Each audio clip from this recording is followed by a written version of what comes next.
Hello दोस्तों, कैसे हैं आप लोग। आई होप आप लोग अच्छे हों और अपनी पढ़ाई अच्छे से कर रहे हो। देखिए, अब तो अक्टूबर चल रहा था, वो भी चला गया। अब नवंबर आ गया है।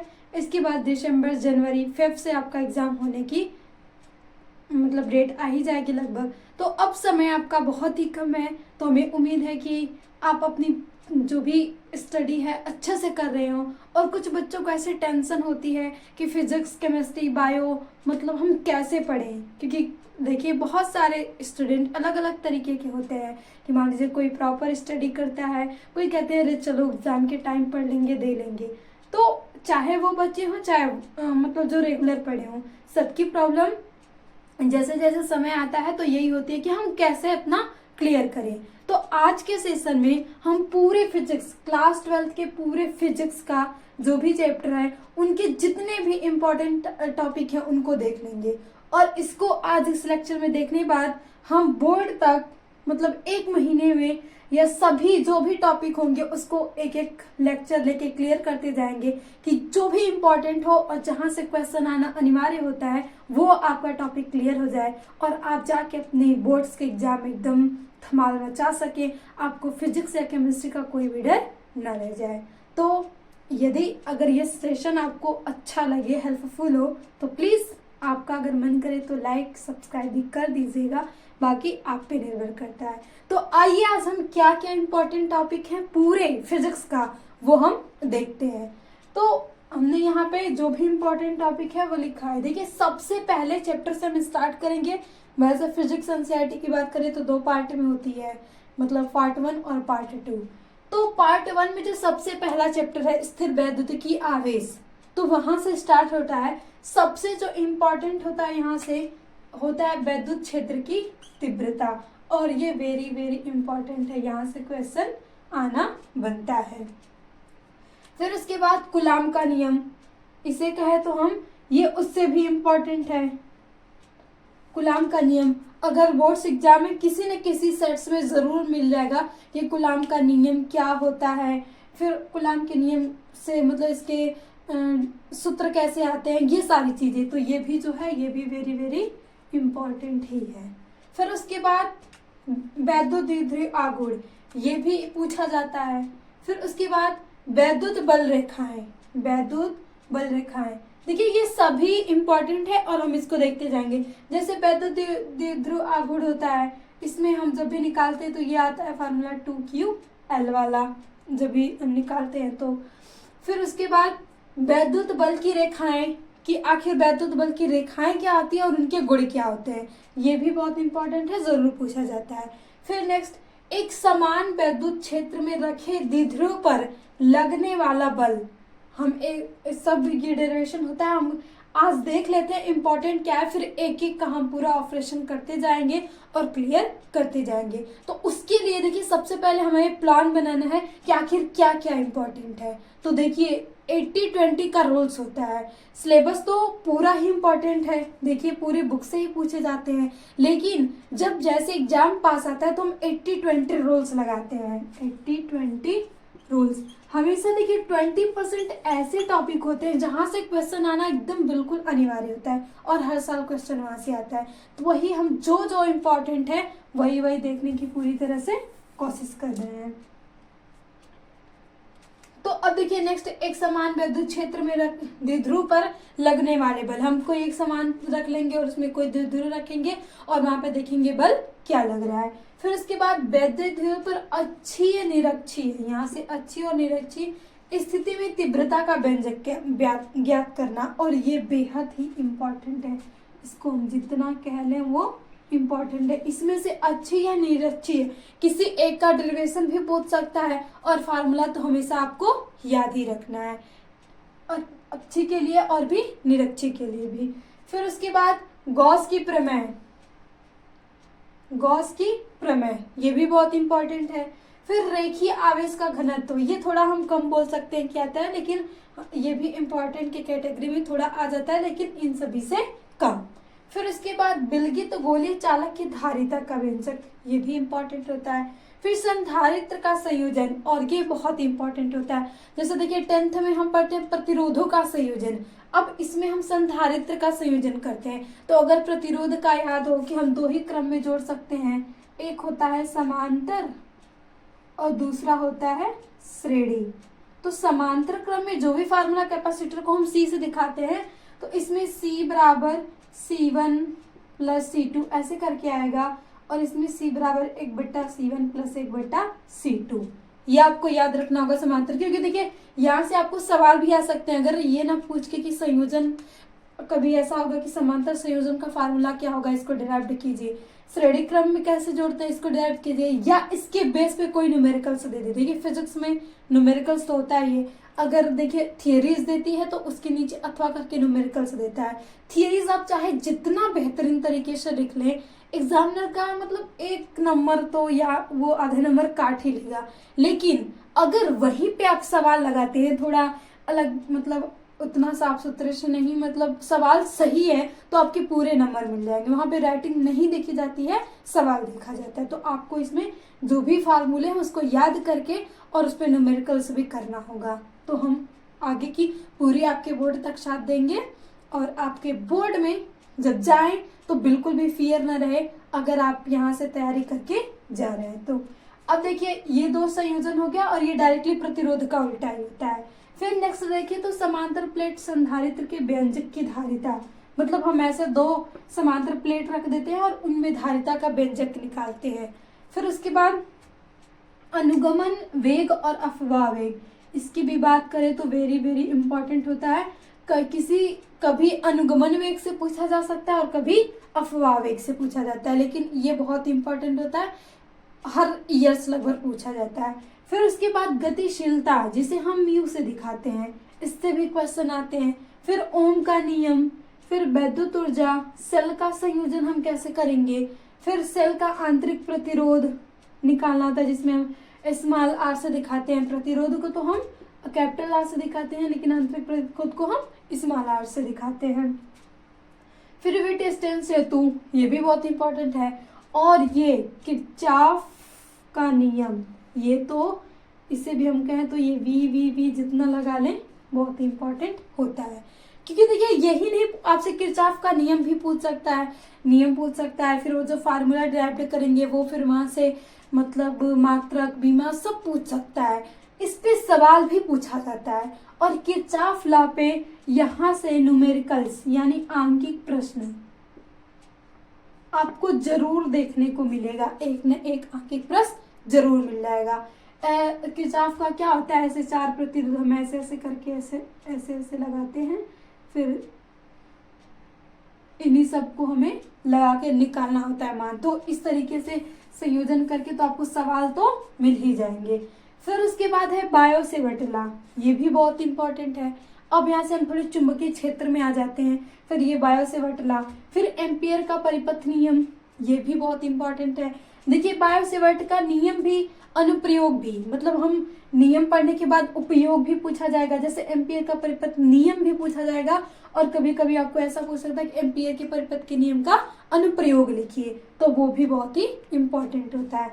फिर 2 समांतर धारावाही चालक के बीच लगने वाला बल, यानी 2 हम ऐसे समांतर रख देते हैं धारावाही चालक, तो इनके बीच यहाँ पे कहीं कितने बल लगेंगे उसको भी हम यहाँ पे कोई चार्ज मान लेते हैं, फिर ऐसे क्यू, फिर इस पे बल कितना लग रहा है वो मान ज्ञात करते हैं। तो ये भी बहुत ही इम्पोर्टेंट होता है कि यहाँ से क्वेश्चन बनते हैं एग्जाम में। तो अभी तक हमने 22 इम्पॉर्टेंट देख लिया, लगभग हम 70-75 तक देखेंगे। देखिए 70 नंबर का हमारा जो फिजिक्स आता है उसमें 30 नंबर तो हमें कहाँ से मिल जाते हैं, प्रैक्टिकल से मिल जाते हैं। फिर उसके बाद जो 70 होते हैं वो हमें अपना बटोरना होता है, तो वो हम कैसे फिजिक्स में जितने भी टॉपिक है सबको एकदम क्रिस्टल क्लियर करके यहाँ से कर लेंगे, तभी हम 70 आउट ऑफ 65, 69, 60 यहाँ तक पहुँच सकते हैं। तो यहाँ पे पहुँच जाने के लिए आप आज देख लीजिए कितने इम्पोर्टेंट है, फिर उसके बाद हम यहाँ से शुरू करेंगे और सबका ऑपरेशन करते हुए चलेंगे कि आपका बोर्ड तक सब कुछ तैयार हो जाए और आपके पास कोई भी टेंशन ना हो। तो आइए हम और भी जो इम्पोर्टेंट टॉपिक हैं उन्हें, हमने इम्पोर्टेंट टॉपिक देख लिया। अब हम देखते हैं 23। तो देखिए 23 नंबर पे जो है वो धारा कुंडली धारा मापी, मतलब चल कुंडली धारा मापी, ये भी इंपॉर्टेंट होता है। चुंबकीय क्षेत्र में लूप पर लगने वाला चुंबकीय आघूर्ण। देखिए हम वैद्युत आघूर्ण निकालते हैं, फिर चुंबकीय आघूर्ण निकालते हैं। अगर आप वैद्युत और चुंबकीय को एक साथ रिलेट करके पढ़ोगे ना तो बहुत ही इंपॉर्टेंट आपको मिलेगा। जो रूल्स जो फार्मूलास आपको इधर मिलेंगे वैद्युत क्षेत्र में, वही सेम, मतलब वहाँ पे वैद्युत क्षेत्र की जगह चुंबकीय क्षेत्र होगा।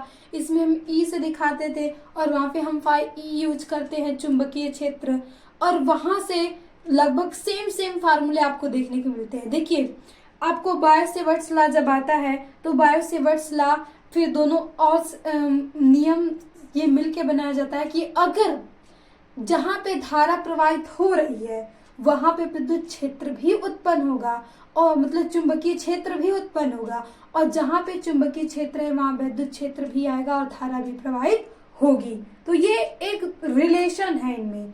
हम वैसे अलग अलग करके पढ़ते आते हैं, हमने वैद्युतिकी पढ़ रही थी, अब हम चुंबकीय क्षेत्र के बारे में पढ़ेंगे। तो आपको रिलेट करके पढ़ना है। और एक बात हमेशा याद रखिएगा कि जहाँ पे धारा प्रवाहित हो रही है उसके चारों चुंबकीय क्षेत्र विद्युत क्षेत्र उत्पन्न होगा, और जहाँ पे चुंबकीय क्षेत्र वहां पे हम ये भी इलेक्ट्रॉन्स के मूव करने से धारा का भी अनुभव कर सकते हैं। और बायो-सेवर्ट्स लॉ ये इन्हीं दोनों को, वैद्युत और चुंबकीय क्षेत्र को उन्होंने मिला के एक फार्मूला डिराइव किया था, उसी को हम बायो-सेवर्ट लॉ कहते हैं। तो अब देखिए इसमें हमने देख लिया। फिर उसके बाद लगने वाला आघूर्ण हम निकालते हैं, और ये प्रतिचुंबकीय, अनुचुंबकीय और लौह चुंबकीय, ये बहुत ही इंपॉर्टेंट होता है। आपको कोई ना कोई पदार्थ के बारे में जरूर पूछता है। तो देखिए प्रतिचुंबकीय यानी उसमें चुंबकीय गुण नहीं होगा, तो वहां पे कोई भी अनपेयर्ड इलेक्ट्रॉन नहीं होंगे, माने अयुग्मित इलेक्ट्रॉन नहीं उपस्थित होंगे, तो हम बोल सकते हैं कि वो जो भी पदार्थ होगा वो अनुचुंबकीय होगा। यानी वहां पे जो भी इलेक्ट्रॉन्स होंगे वो इस तरीके से भरे होंगे और फुल होगा। और अनुचुंबकीय का मतलब कि इलेक्ट्रॉन इस तरीके से भरा होगा, इसका ये वाला जो हिस्सा वो खाली होगा, यानी ये पेयर नहीं है, ये हमारा पेयर है और ये अनपेयर है। तो जब भी अनपेयर रहेगा तो उसमें चुंबकीय गुण आएगा, उसे हम अनुचुंबकीय बोलते हैं, और ये प्रतिचुंबकीय। और लौह चुंबकीय हम आयरन वाले को बनाते हैं, उसमें डाल के लौह चुंबकीय बनाया जाता है। 5 प्रकार के चुंबकीय पदार्थ होते हैं जिसमें से 3 बेहद ही इंपॉर्टेंट है। फिर उसके बाद नति कोण, नमन कोण, ये भी इंपॉर्टेंट होता है, ये कोण भी पूछा जाता है। फिर फैराडे का वैद्युत चुंबकीय प्रेरण नियम, ये भी हम बोले तो वेरी इम्पॉर्टेंट ही है। फिर लेंज का नियम, ये भी इम्पॉर्टेंट है। लेंज का नियम तो बहुत ही आसान है। उन्होंने क्या कहा था कि मतलब ये एक प्रकार का ऐसा बल है वो जहां से उत्पन्न करता है ना उसी का विरोध करने लगता है, और ये विरोध करता है, ये विरोध मतलब बहुत ही अच्छा होता है। मान लीजिए ये अगर कम होता है तो उसको अधिक करता है, अगर वो अधिक होता है तो उसको एक कम करता है। और हम मोटर्स जब यूज करते हैं उसमें वो लगा के घुमाते हैं, आर्मेचर जो होता है वहाँ पे यूज किया जाता है, ऐसे करके इसका प्रयोग होता है। तो लेंज का नियम बहुत ही अच्छा है, इंटरेस्टिंग है, और ये पूछा ही जाता है। और हमने यहाँ पे लेंज के नियम पे भी एक लेक्चर भी अवेलेबल है, और बाकी जब हम स्टार्ट करेंगे इन सभी का मतलब क्लियर करने का, तो लेंज का नियम का भी हम एक बार फिर से करेंगे। फिर स्व प्रेरण और अनन्य प्रेरण, ये भी बहुत ही वेरी इंपॉर्टेंट होता है। यहाँ से फार्मूला याद रखना होगा आपको, और डेरिवेशन भी पूछा जा सकता है कि स्व प्रेरण और अनन्य प्रेरण होता है। फिर उसके बाद नेक्स्ट है एलसीआर परिपथ। अब एलसीआर परिपथ मतलब कैपेसिटर, रेजिस्टेंस, एलईडी जो भी होता है सबको हम जोड़ के एलसीआर परिपथ तैयार करते हैं, और इसका आपको फार्मूला भी याद रखना होगा। और यहाँ से एलसीआर परिपथ कैसे बनाया जाता है ये भी याद रखना होगा, यानी ये भी हमारा इम्पॉर्टेंट है। फिर वाटहीन धारा, ये भी वेरी इंपॉर्टेंट है, जरूर किसी न किसी सेट में हर ईयर पूछी ही जाती है। फिर एसी जनित्र, डायनमो भी पूछा जाता है, मतलब एसी का मतलब अल्टरनेटिंग करंट जनित्र। जैसे डायनमो का यूज हम कहाँ करते हैं, हमें अगर विद्युत बनाना होता है तो वाटरफॉल करवा के डायनमो बहुत घूमता है, और वो घूम के यांत्रिक ऊर्जा को विद्युत ऊर्जा में चेंज कर देता है, और ये एक प्रकार का यंत्र है। फिर उसके बाद ट्रांसफार्मर, इसके लिए तो हम जितना वेरी इंपॉर्टेंट लगा दे वो कम ही है। क्योंकि ट्रांसफार्मर बहुत इंपॉर्टेंट होता है। देखिए प्रैक्टिकल से इसका शुरू हो जाता है, प्रैक्टिकल में भी बहुत सारे एग्जाम्पल्स होते हैं। फिजिक्स के अगर कोई टॉपिक आता है तो वो ट्रांसफार्मर्स के बारे में इससे उठाते हैं क्वेश्चन, और बाकी उसमें नाभिक वाले चैप्टर से क्वेश्चन 2 से बहुत ही ज़्यादा चांसेस होता है कि उठाया जाता है। द्वितीय पार्ट से कि हम संलयन और विखंडन ये सब क्या होता है, अल्फा बीटास क्या होती हैं, फिर थोड़ा सा हम दर्पण वाले से पूछ लेते हैं सब। तो आपको प्रैक्टिकल में भी ये इंपॉर्टेंट होता है ट्रांसफार्मर। देखिए प्रैक्टिकल में आता है कि कोई ऐसा आपको चार्ट तैयार करके ले जाना होता है, तो वहाँ पे ट्रांसफार्मर एक बहुत ही अच्छा होता है कि अगर आप उसको तैयार कर लेंगे और दिखा देंगे तो एक अच्छा प्रेजेंटेशन दे सकते हैं एग्जामिनर के सामने। फिर उसके बाद हम आते हैं वैद्युत चुंबकीय तरंगे, इसके तरंगों के बारे में और गुण दोनों ही पूछा जाता है। फिर वैद्युत चुंबकीय स्पेक्ट्रम जो आता है उसका उपयोग। फिर उसके बाद पूर्ण आंतरिक परावर्तन, ये भी इम्पोर्टेंट होता है। पूर्ण आंतरिक परावर्तन क्या होता है, हमने इस पे एक लेक्चर अवेलेबल है, आप देख सकते हैं कि पूर्ण आंतरिक परावर्तन और इसके उपयोग भी देता है। ऐसे हीरा क्यों चमकता है, हीरे की ज्वेलरी इतनी क्यों चमकदार होती है, तो वो पूर्ण आंतरिक परावर्तन की। किसी कांच में दरार पड़ गई और हम ये सोचते हैं कि छुपा लें, मम्मी से चप्पल ना पड़े, तो फिर भी तो वो कांच अगर कोई किसी के सामने आया तो अगर वो टूटा हुआ है तो उनको दिख जाएगा, उसमें थोड़ी सी भी दरार पड़ी हो तो वो फिजिक्स वहां से लगती है, वो पूर्ण आंतरिक परावर्तन के कारण कांच में पड़ी दरार तेज मतलब चमकती है। ये सभी इसके एग्जाम्पल्स हैं। फिर आप रेगिस्तान में मारीचिका देखते हैं, वो भी पूर्ण आंतरिक के परावर्तन के उपयोग है। इसमें होता क्या है कि जो आपतन कोण होता है वो क्रांतिक कोण से जरा सा अधिक हो जाता है, जिसके कारण जो प्रकाश होता है वो दूसरे माध्यम में न जाके पहले माध्यम से पूरा का पूरा वापस हो जाता है, और इस क्रिया को ही हम बोलते हैं प्रकाश का मतलब पूर्ण आंतरिक परावर्तन। फिर उसके बाद पतले लेंस का सूत्र ये भी आता है, बहुत इंपॉर्टेंट होता है। फिर लेंस मेकर सूत्र ये भी बहुत इंपॉर्टेंट है, ये इसको इस पे आपको बहुत ही ज़्यादा न्यूमेरिकल्स देते हैं, आप ये लगा लेंगे, कोई भी देगा न्यूमेरिकल्स यहाँ से पतले लेंस वाले से पूछा ही जाता है। फिर उसके बाद प्रिज्म द्वारा प्रकाश का वर्ण विक्षेपण, ये तो बहुत ही आसान है। ऐसे हम कोई पतला सा प्रिज्म ले लेते हैं, यहाँ से प्रकाश को गुजारते हैं तो हमें पता है कि प्रकाश यहाँ से 7 मतलब यहाँ से जाएगा, फिर ये विक्षेपित हो जाता है 7 अलग अलग रंगों में। हम जैसे विबग्योर बोलते हैं, VIGYOR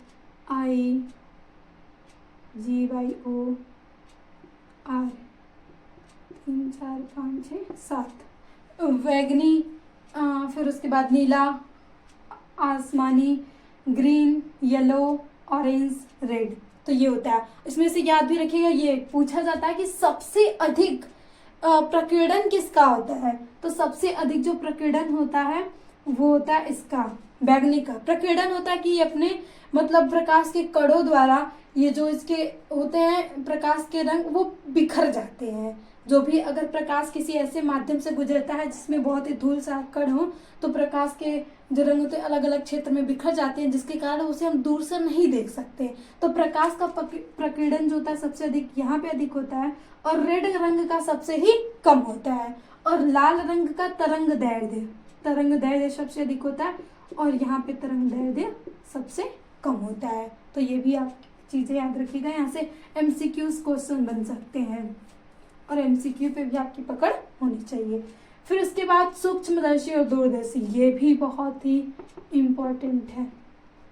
इसको आपको इसमें आवर्धन का फार्मूला याद रखना चाहिए, इसकी पूरी कार्य विधि आपको तैयार करनी है कि ये कैसे कार्य करता है, नेत्र का लेंस कहाँ लगा होता है, अभिदृश्यक लेंस कहाँ लगा होता है, तो इन दोनों को आपको अच्छे से तैयार करना है। फिर हाइगेंस की द्वितीय तरंगिकाओं का, ये भी हम बोले तो इम्पोर्टेंट बहुत है। हाइगेंस के जो द्वितीय तरंगों का सिद्धांत है वो पूछा ही जाता है। फिर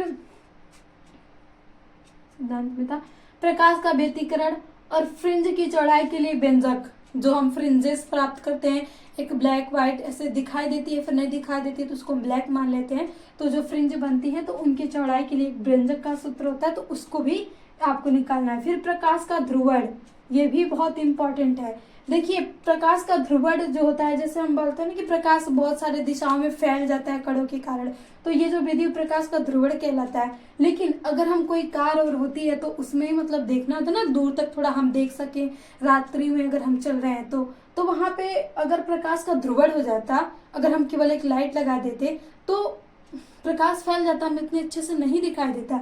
लेकिन जब हम पोलराइड्स का जो कांच लगाया जाता है और ये जो लाइट्स होती है इसके आगे पोलराइड्स लगा दी जाती है, तो प्रकाश एक ध्रुवण में नहीं, मतलब उसका ध्रुवण नहीं होता है, वो दूर तक जा सकता है। तो पोलराइड का वो उपयोग होता है कि हम अच्छे से देख सकते हैं। फिर प्रकाश का वैद्युत प्रभाव, हम बोलते हैं ना कि प्रकाश वैद्युत चुंबकीय तरंगों के रूप में चलता है, तो इसके क्या प्रभाव होते हैं वो भी हम देखेंगे, और उससे भी वो इम्पोर्टेंट है, वहां से क्वेश्चन जरूर बोर्ड में बनता है।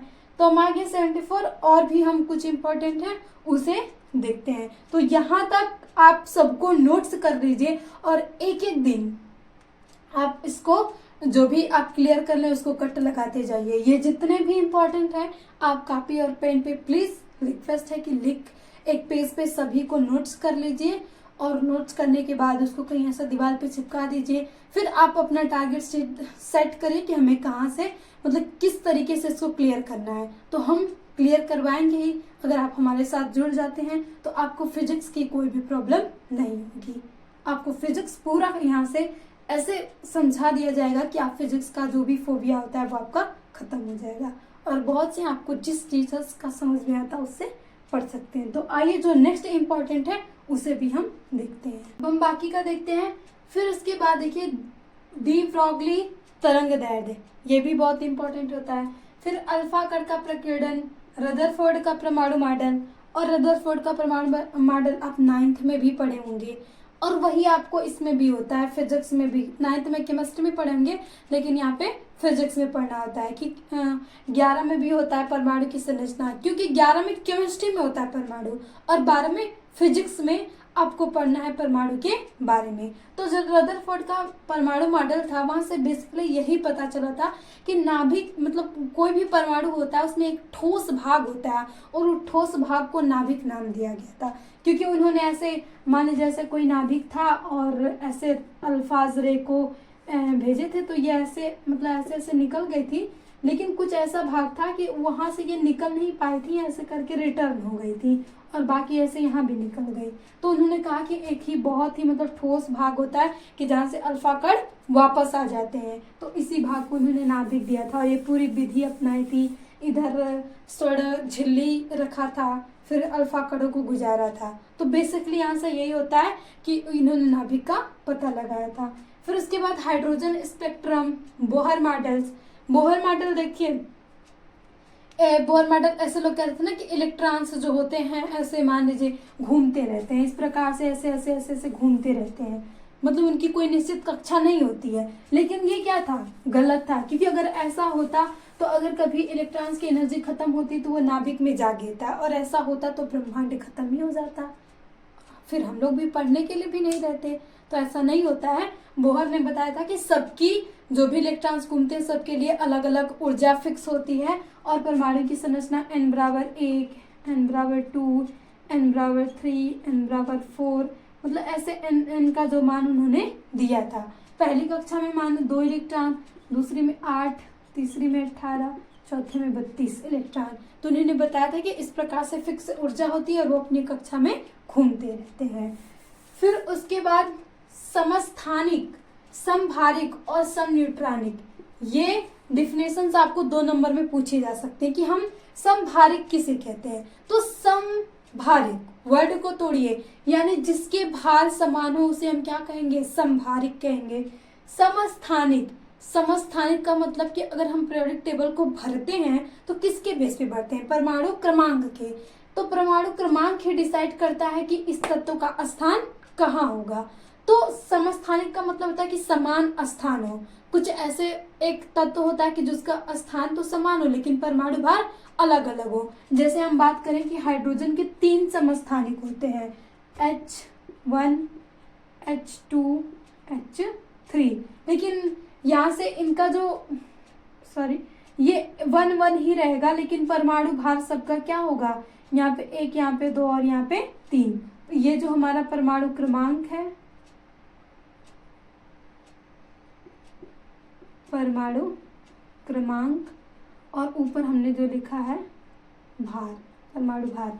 तो जिसका क्रमांक समान हो उसे हम समस्थानिक कहेंगे, और जिसका परमाणु भार समान हो, जैसे हम बात करें कैल्शियम और आर्गन, दोनों का जो भार होता है वो 40 होता है, तो यहाँ से हो गया समभारिक कहते हैं। फिर समन्यूट्रॉनिक, जिसमें न्यूट्रॉनों की संख्या समान हो उसे हम समन्यूट्रॉनिक कहेंगे। फिर द्रव्यमान ऊर्जा समीकरण जो आइंस्टीन जी ने दिया था, महान ग्रेट साइंटिस्ट, E बराबर mc², ये भी आपको इम्पोर्टेंट रहता है, इस पे क्वेश्चन भी लगाना होता है। फिर द्रव्यमान क्षति, बंधन ऊर्जा प्रति न्यूक्लियन, ये भी। फिर देखिए नाभिकीय विखंडन और अनाभिकीय संलयन, ये बहुत ही इंपॉर्टेंट है, कभी न कभी आपको ये पूछा ही जाता है हर सेट में। 1-2 नंबर के देखिए लघु उत्तरीय में आ ही जाता है कि नाभिकीय संलयन किसे कहते हैं या तो नाभिकीय विखंडन किसे कहते हैं, और इसके उपयोग भी पूछा जाता है। तो ये सारी चीजें हो गई। फिर ठोसों का ऊर्जा बैंड, जैसे हम लास्ट में जो पढ़ते हैं चैप्टर जो होता है ऐसे, उसमें हम अलग अलग ऊर्जा बैंड निकालते हैं ठोस ऐसे करके, तो उसमें जो ठोसों का ऊर्जा बैंड होता है वो बहुत ही इंपॉर्टेंट होता है, पूछा जाता है। फिर संधि डायोड, इसको हम बात करें तो very very very very important ही होता है ये, मतलब हमेशा पूछा ही जाता है। मेरे एग्जाम के टाइम में भी यहाँ से मतलब पश्चदिशिक वाला पूछा था, तो या तो पश्चदिशिक पूछे या तो अग्रदिशिक, कोई ना कोई आपसे पूछा जरूर जाएगा, या तो फिर उसके बाद संधि डायोड करके ही पूछ देगा, तो आपको बताना होगा कि इसमें हम क्या करते हैं। फिर एकल झिर्री के कारण विवर्तन, ये छूट गया था, ये भी इंपॉर्टेंट होता है कि एकल झिर्री के कारण जो विवर्तन होता है वो कैसे होता है और क्या होता है, ये भी इंपॉर्टेंट होता है। तो देखिए हमने जो भी पूरे फिजिक्स के जितने सबसे इम्पोर्टेंट थे, देखिए कुछ होता है बहुत सारा हम उससे इम्पोर्टेंट बनाते हैं, लेकिन ये बेहद इम्पोर्टेंट होते हैं। जो भी हमने ये टॉपिक देखा है सभी बहुत इम्पोर्टेंट है, सभी को आपको पढ़ना जरूर से। अगर आप जितने भी टॉपिक अभी देखे हैं ना, इसको एक पेज पे लिख के और अपना डेली शेड्यूल बना लेके हमें इसको क्लियर करना है।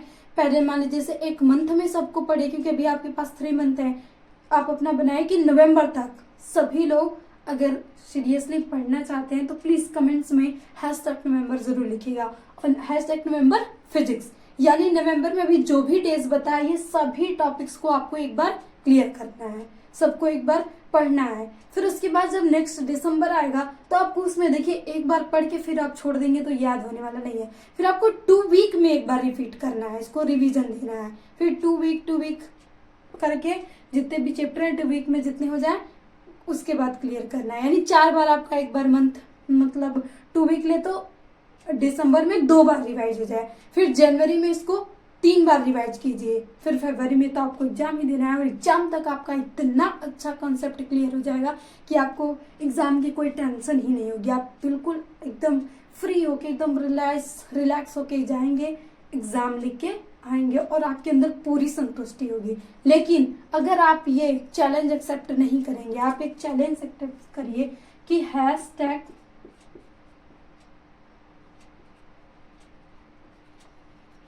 #नवंबर फिजिक्स, अगर जो भी बोर्ड्स में 70 आउट ऑफ 70 या 70 आउट ऑफ 65, देखिए ये सभी अगर हम बोले 65 61 के कैटेगरी में आ गया तब भी आप एक अच्छे नंबर ही लाएंगे। तो अगर ऐसे नंबर आपको लाना है तो ये जो चैलेंज है एक्सेप्ट कीजिए, और एक बार हमारे साथ पूरे फिजिक्स को रिवीजन नवंबर मंथ में देते हैं। तो थैंक यू, और आप ये पूरा एक नोट्स करके कहीं भी दीवार पे आप जहाँ भी ज़्यादा जाते हो वहाँ पे ज़रूर चिपका लीजिएगा, और इन सभी टॉपिक को आप बार बार जितना देखेंगे उतना आपके अंदर ये बैठता चला जाएगा, मेमोरी बनती चली जाएगी, और फिर एग्जाम में आपको दे धड़ाधड़ बस आंसर ही लिखना होगा, सोचने का आपको कोई टाइम वेस्ट नहीं करना है। तो इसी के साथ थैंक यू। अगर आपको सेशन अच्छा लगा हो तो प्लीज़ लाइक करिएगा, अगर नहीं अच्छा लगा हो तो आपका मन आप डिसलाइक भी कर सकते हैं। तो इसी के साथ मिलते हैं नेक्स्ट सेशन में, और हम नेक्स्ट सेशन में फिजिक्स के जितने भी इम्पोर्टेंट टॉपिक पढ़े हैं सबको रिवीजन देंगे। तो थैंक यू।